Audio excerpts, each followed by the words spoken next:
Hello students, I am Dipankar Lahiri और आप सभी का एसटीआर क्लासेस में स्वागत है। हम लोग आ रहे हैं अपने ज्योग्राफी के क्लास में। मैंने बोला था कि मैं वीडियो अपलोड करता जाऊंगा। कल मैंने आपको बताया था कि मैं पृथ्वी की आंतरिक संरचना के बारे में चर्चा करेंगे। तो चलिए आइए हम लोग ज्योग्राफी क्लास के अंतर्गत जियोमॉर्फोलॉजी भूआकृति विज्ञान के अंतर्गत प्रकृति की आंतरिक संरचना को समझते हैं। तो पृथ्वी की आंतरिक संरचना, पृथ्वी के अंदर जाने से पहले पृथ्वी के बारे में कुछ तथ्यों को जानना जरूरी है। उन तथ्यों को जान लेते हैं जिससे मैं पृथ्वी की आंतरिक संरचना के बारे में कॉन्सेप्ट क्लियर हो जाएगा। और ये चीजें मैं बता रहा हूँ, ये चीजें बहुत ही इंपॉर्टेंट हैं, जो कोई कॉम्पिटिटिव एग्जाम के लिए भी जरूरी है। और जो बच्चे ज्योग्राफी की तैयारी कर रहे हैं, ग्रेजुएशन कर रहे हैं, उनके लिए भी ये चीजें समझना, बेसिक नॉलेज हर इंसान, हर मनुष्य के लिए जरूरी है। तो चलिए आते हैं पृथ्वी की आंतरिक संरचना। देखते हैं कि 5 अरब वर्ष पहले पृथ्वी की उत्पत्ति हुई। पहला पॉइंट क्या है? 5 अरब वर्ष पहले। कितने अरब वर्ष पहले बेटा? 5 अरब वर्ष पहले पृथ्वी की उत्पत्ति हुई। पृथ्वी जो है हमारे सौर मंडल के 8 ग्रहों में से एक है। ठीक है, पृथ्वी जो है बेटा हमारे सौर मंडल के 8 ग्रहों में से एक है। अब हम देखते हैं कि पृथ्वी की स्थिति सौर मंडल में कहाँ पे है। जो हमारा सूर्य है, जो हमारा पूरा सौर मंडल है, एक तरीके से मैंने रफली बना दिया है। ये सूर्य है, बुध, 8 ग्रह हमारे इस तरीके से आते हैं। सबसे पहले बुध, फिर शुक्र, फिर पृथ्वी, फिर मंगल, फिर बृहस्पति आता है, फिर शनि, फिर अरुण, फिर वरुण। ठीक है बेटा। हालांकि यम भी पहले हमारा उपग्रह हुआ करता था, लेकिन उसको जो है कि बाद में हटा दिया गया। यम को उपग्रह की उपाधि से हटा दिया गया, वो उपग्रह नहीं रह गया है। तो उपग्रह क्या होते हैं? जो सूर्य के चक्कर लगाते हैं। उपग्रह क्या होते हैं? जो सूर्य के चक्कर लगाते हैं, सूर्य की परिक्रमा करते हैं। तो हम लोग क्या करते हैं कि बुध, शुक्र, पृथ्वी, मंगल, बृहस्पति, शनि और हम इसका क्रम देखते हैं कि सबसे पहले बुध के सबसे नजदीक कौन सा है? सूर्य के नजदीक बुध। अब सूर्य का तापमान तो हम लोग जानते हैं कि लाखों डिग्री सेंटीग्रेड है। तो जो सबसे पास का ग्रह होगा, क्या उसको जीवन संभव है? बच्चों बताइए, क्योंकि वो बहुत ही अधिक गर्म हो जाएगा, तो उसमें जीवन संभव नहीं है। उसके बाद हम लोग आते हैं शुक्र। शुक्र भी थोड़ा सा सूर्य से दूरी है, लेकिन उतनी दूरी नहीं है कि उसमें जीवन की स्थितियां उत्पन्न हो सकें। उसके बाद पृथ्वी जो है वो तीसरे नंबर पे आता है। किस नंबर पे आता है बेटा? पृथ्वी तीसरे नंबर पे पृथ्वी आती है। तो पृथ्वी, अब हम लोग देखते हैं कि पृथ्वी तीसरे नंबर पे आती है, तो इसकी सूर्य से भी दूरी काफी हो जाती है। ठीक है, तो सूर्य से दूरी काफी होने के कारण इस पे जीवन की परिस्थितियां उत्पन्न हो जाती हैं।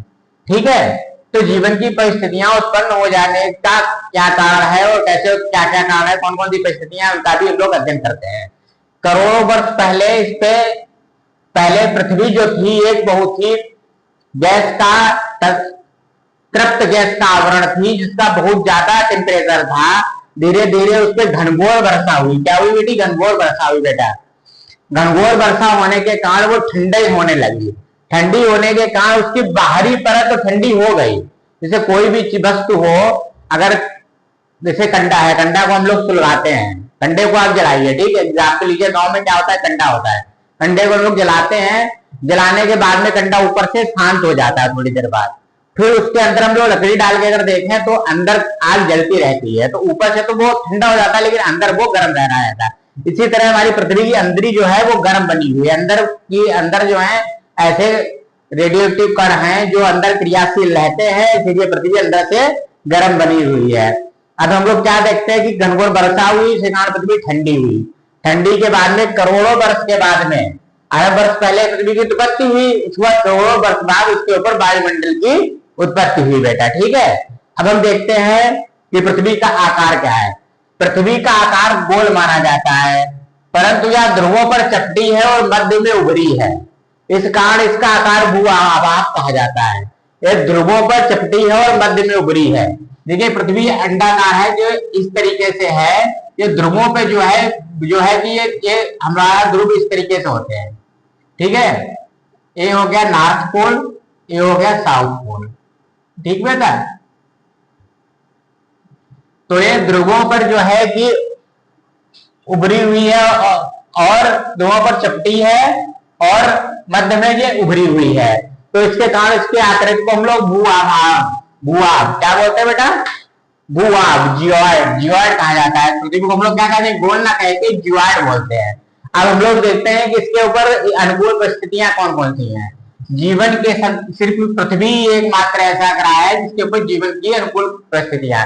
देखिए जितनी हमारा वायुमंडल जो है, हमारा जो है आकाश मंडल, वायुमंडल नहीं सॉरी आकाश मंडल बहुत विस्तृत है, बहुत लंबा है, उसकी अनंत है, उसको किसी ने देखा नहीं है। तो हम कहीं पर भी जीवन की संभावनाएं हो सकती हैं।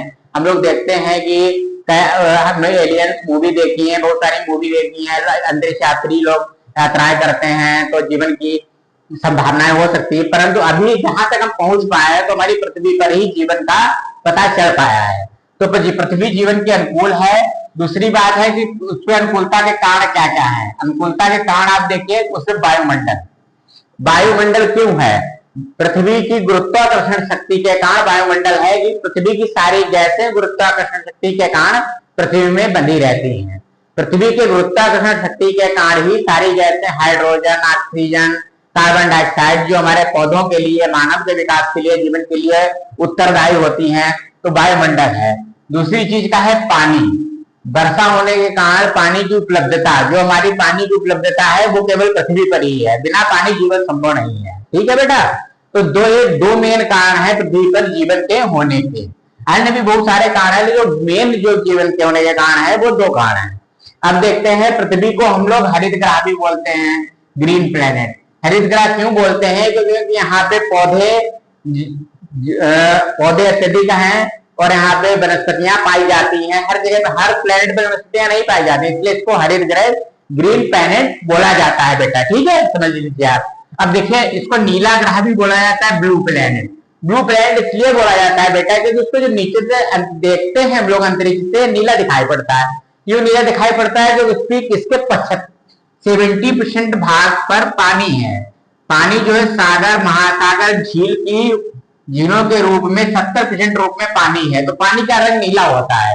इसलिए बेटा ये नीला दिखाई पड़ती है, आकाश से देखने पे ये नीली दिखाई पड़ती है, तो इसीलिए इसको नीला ग्रह क्या बोलते हैं? ब्लू प्लैनेट भी बोला जाता है। ठीक है बेटा? तो पृथ्वी के बारे में जो बेसिक कॉन्सेप्ट था वो हम लोग क्लियर हो गया। अब हम पृथ्वी के अंदर, पृथ्वी की आंतरिक संरचना के बारे में इसका वर्णन करेंगे। चलते इसको रब कर लेते हैं, फिर इसके आगे की ओर। हाँ तो बेटा, अब हम लोग पृथ्वी के बारे की बेसिक चीजों के समझने के बारे में, पृथ्वी की आंतरिक संरचना। अभी पृथ्वी की आंतरिक संरचना का मेन टॉपिक है, इसको समझते हैं कि पृथ्वी की आंतरिक संरचना। पृथ्वी के जैसे जैसे अंदर आते बढ़ते जाते हैं हम लोग, तो ये पृथ्वी पे कोई अंदर तक जा नहीं पाया है। अफ्रीका की सबसे ज्यादा जो घाटी है वो 28 किलोमीटर तक की है। उससे पहले अफ्रीका की सबसे गहरी घाटी, जहां पे कुआं तेल निकाला जाता है, वो ज्यादा 10-12-13 किलोमीटर तक, 10 किलोमीटर तक आदमी जा पाया है। इससे ज्यादा नीचे पहुंच नहीं पाया है। लेकिन फिर भी हम लोग बहुत सारी ऐसी भूगर्भीय घटनाएं हैं, जैसे ज्वालामुखी है, भूकंप है, टेक्टोनिक परिवर्तन है, जिसके कारण हम उनकी अंदर की परतों को जान पाते हैं। तो जो वैज्ञानिकों के द्वारा निष्कर्ष निकाले गए हैं अंदर की परतों के लिए, वो आज मैं आप लोगों को बता रहा हूं, और जो बहुत ज्यादा इंपॉर्टेंट है हर परीक्षाओं के लिए, और इन पे ज्यादा से ज्यादा मैक्सिमम क्वेश्चन पूछे जाते हैं। यूपी SSC में, यूपी पेट में, यूपी पुलिस में, सभी जगह पे क्वेश्चन पूछे जाते हैं। तो ठीक है, ध्यान से आप लोग टॉपिक को समझें। देखिए, हमने पृथ्वी की एक भाग को अंदर से बाहर की ओर ले लिया है। ठीक है, ये पृथ्वी का एक भाग है जो ओर से लेके बाहर तक की ओर त्रिकोण के रूप में, हमने शंकु के रूप में एक ले लिया है। ठीक है, तो अब हम लोग क्या करते हैं, पृथ्वी की आंतरिक गहराई 6371 किलोमीटर है।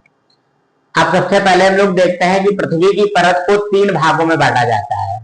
पहली परत है भूपर्कटी,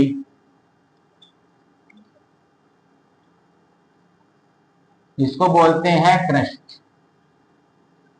ठीक है, दूसरी परत है मेंटल,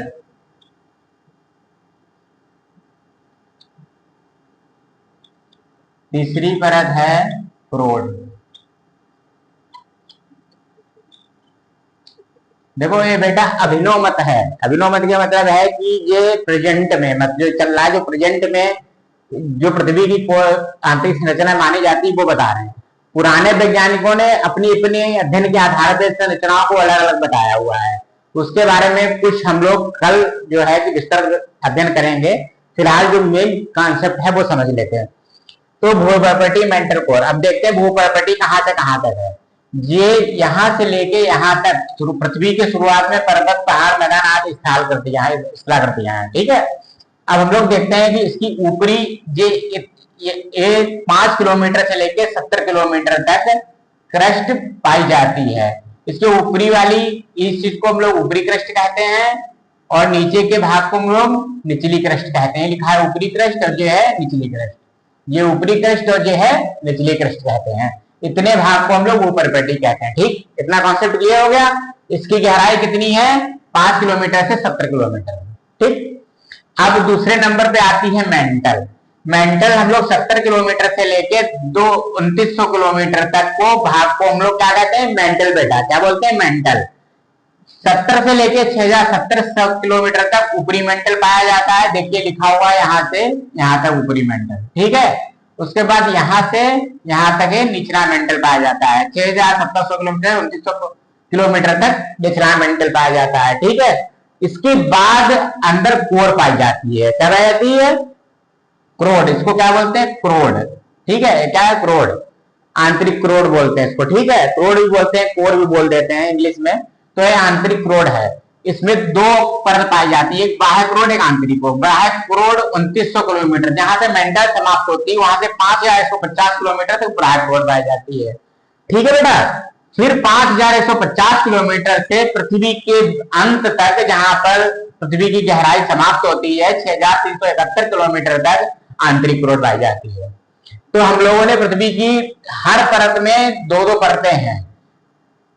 जो भूप्रॉपर्टी है उसमें ऊपरी क्रस्ट निचली क्रस्ट, मेंटल में ऊपरी मेंटल निचला मेंटल, आखिरी में बाह्य क्रोड और आंतरिक क्रोड। 5 से 70 किलोमीटर, 670 से 2900 किलोमीटर, 2900 से 6371 किलोमीटर। बच्चों आप इसका स्क्रीनशॉट ले लीजिएगा जिससे कि आप लोग बाद में भी इसका अध्ययन कर सकें। अब देखिए हम लोगों ने इसकी गहराई को तो पढ़ लिया, ठीक है। अब हम लोग एक चीज और समझ लेते हैं कि बहुत सारे वैज्ञानिक हुए जिन्होंने इनके बीच बीच में इनकी परतों की खोजें की और इनके बीच में असंबद्धता, जिसको डिसकंटिन्यूटी बोलते हैं, बीच बीच में परत कुछ चेंज हो जाती है थोड़ी सी, तो उसको बोलते हैं असंबद्धता, डिसकंटिन्यूटी। तो उस वैज्ञानिकों ने खोज की, उस आधार पे जगह जगह पे कुछ किलोमीटर पे उसको जो है कि डिसकंटिन्यूटी बोलते हैं, जो कि परीक्षाओं में पूछी जाती है और अवश्य पूछी जाती है। ये जो है कि जरूर पूछी जाएगी। कॉन्सेप्ट इसका आप लोग क्लियर रखिए।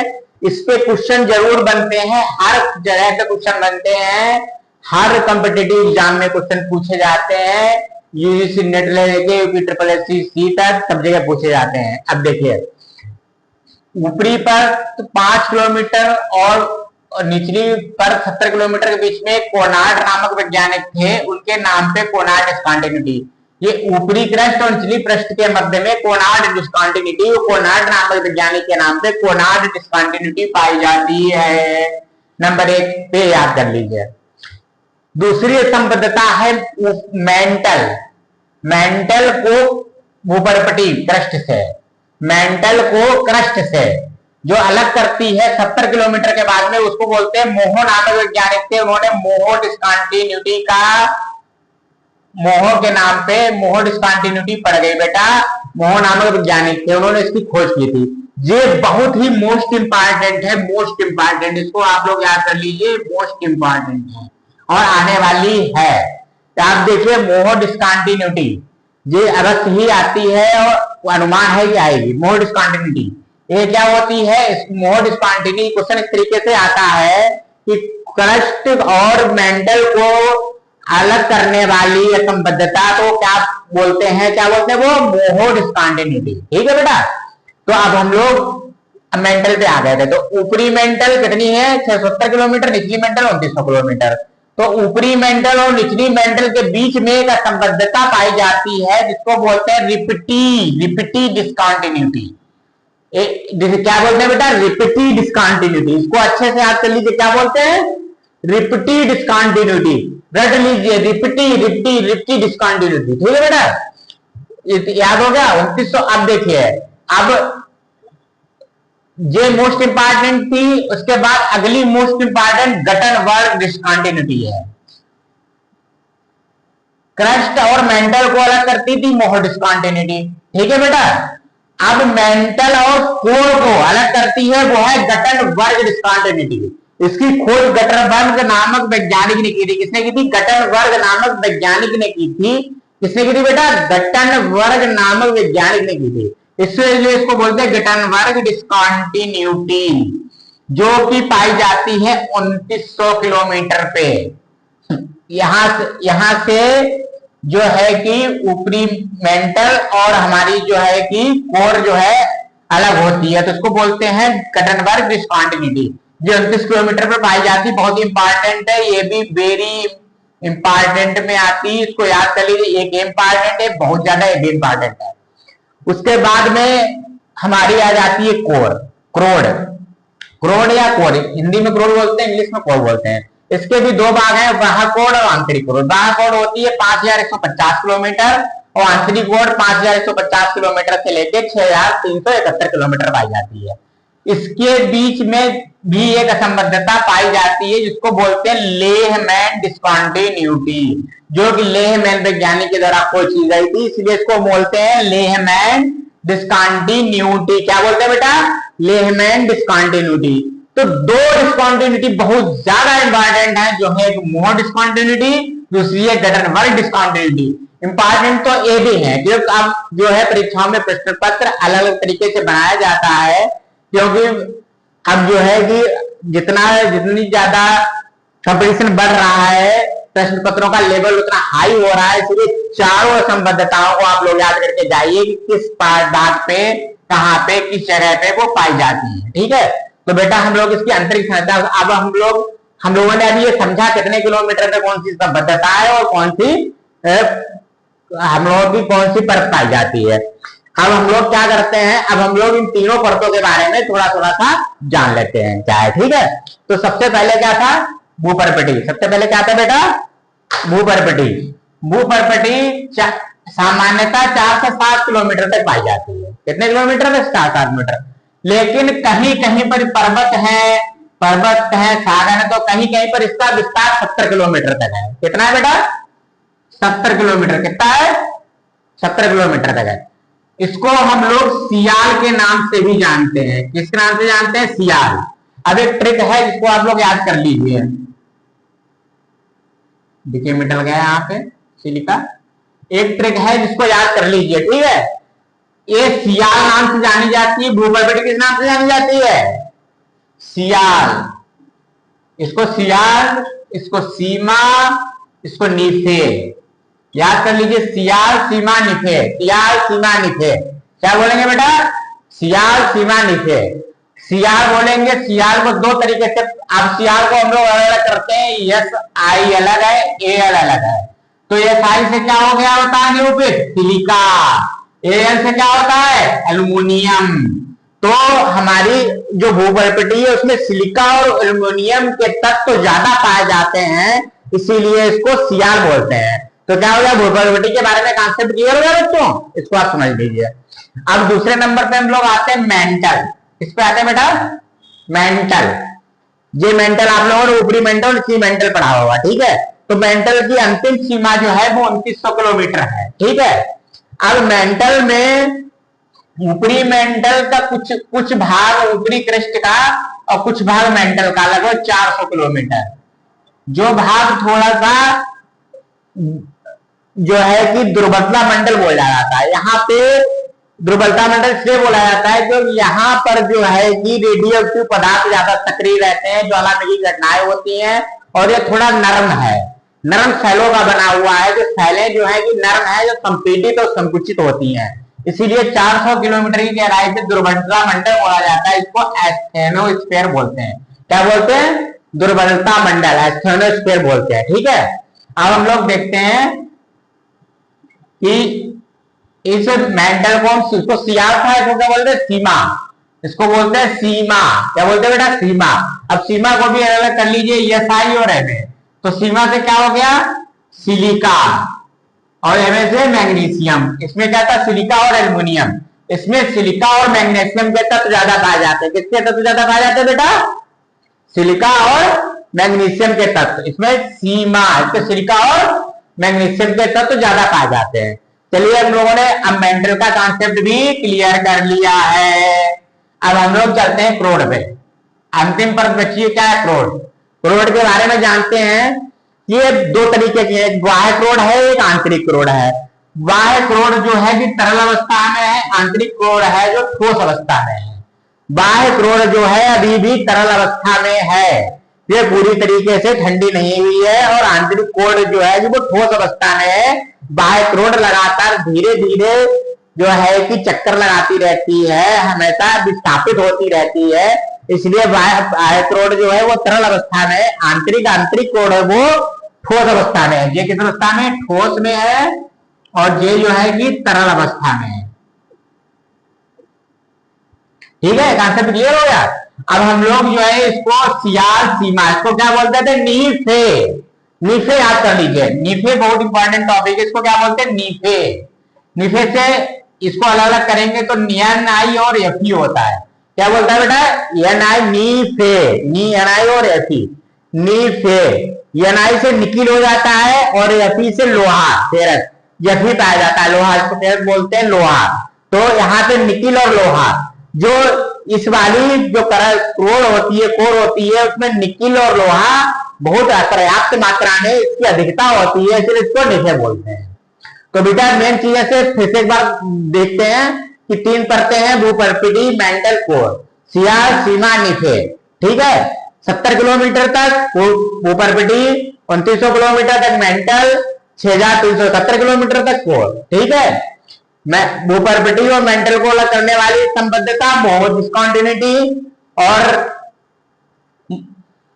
मेंटल को और कोर को अलग करने वाली गटनबर्ग डिस्कॉन्टिन्यूटी, और बाकी डिस्कॉन्टिन्यूटी के बारे में बता चुका हूं, आप उसके बारे में पढ़ लीजिएगा। ठीक है, सियाल में सिलिका और एल्युमिनियम की दिखता, सीमा में सिलिका मैग्नीशियम दिखता, नीफे में निकिल और लोहे की दिखता। ठीक है बेटा, तो हमें लग रहा है कि आपको पृथ्वी की आंतरिक संरचना के बारे में कॉन्सेप्ट क्लियर हो गया होगा। अगर आप लोगों का कोई क्वेश्चन है तो उसमें हम लोग कमेंट करिए और मुझसे पूछिए, मैं उसको और क्लियर करूंगा, आप लोगों को बताऊंगा।